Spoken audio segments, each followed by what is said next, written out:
The coveted player number one. Everyone wants to be the Mario of the situation. No one ever wants to be the Luigi. Whether that's leading your team into a gunfight or being the lead on a project, everyone wants to be player number one. And there's nothing wrong with being player number one, but there's also nothing wrong with being player number two. This is something that I personally struggled with.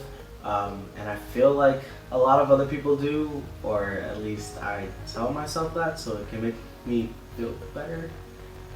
But anyway, I just wanted to make this video to let everyone, and mainly myself, know that it's okay to be player number two. You're not always going to be the best at something. You're not always going to be the star player on a team. You're not always going to be the guy who just has incredible aim and then just, wipes out everybody in front of him. You're not always gonna be that dude. You're not always gonna be player number one. It's just a fact of life. And that's okay. There's plenty of good things about being player number 2, 3, 4, so forth. I mean, sometimes you're not even on the sticks. You're not even playing. You're not even in the game. You're just watching.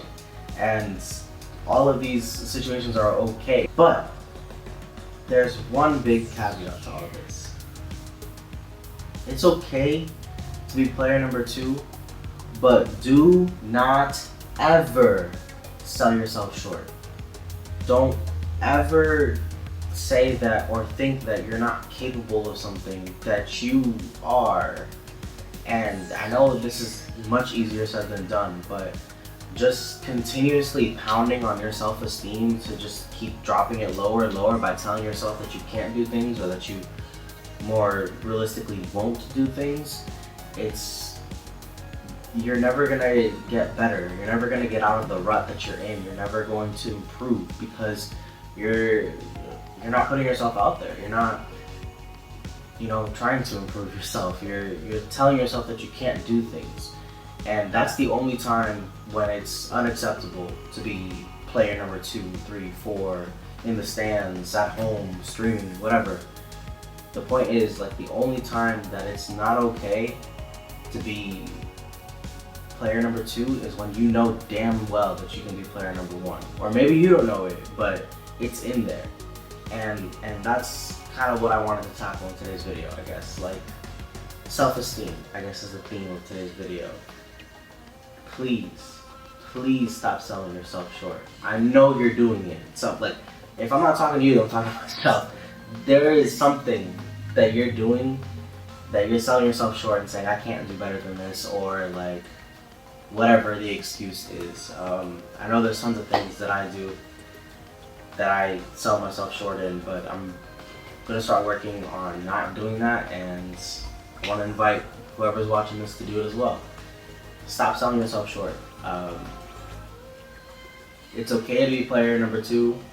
Like I said, it's okay to be the second best or, the assistant instead of, the boss or whatever.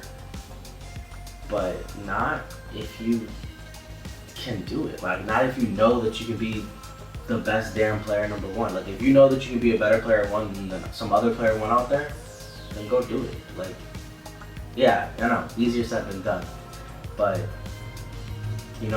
just whenever you feel like you're down in a rut or you can't do something, pick something up that you know that you can do really good, really well, and practice it, do it, keep getting better at that to pick yourself up and give yourself the confidence that you need to tackle the other things that you're not as good at.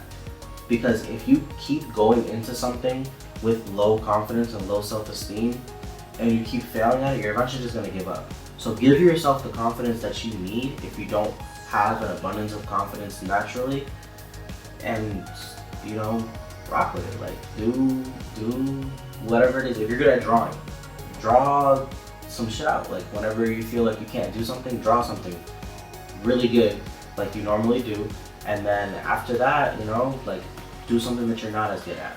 That way you know, that confidence of you drawing rubs off on that. And no, it's not going to be perfect. Nothing you do is ever going to be perfect. Sorry to break it to you, but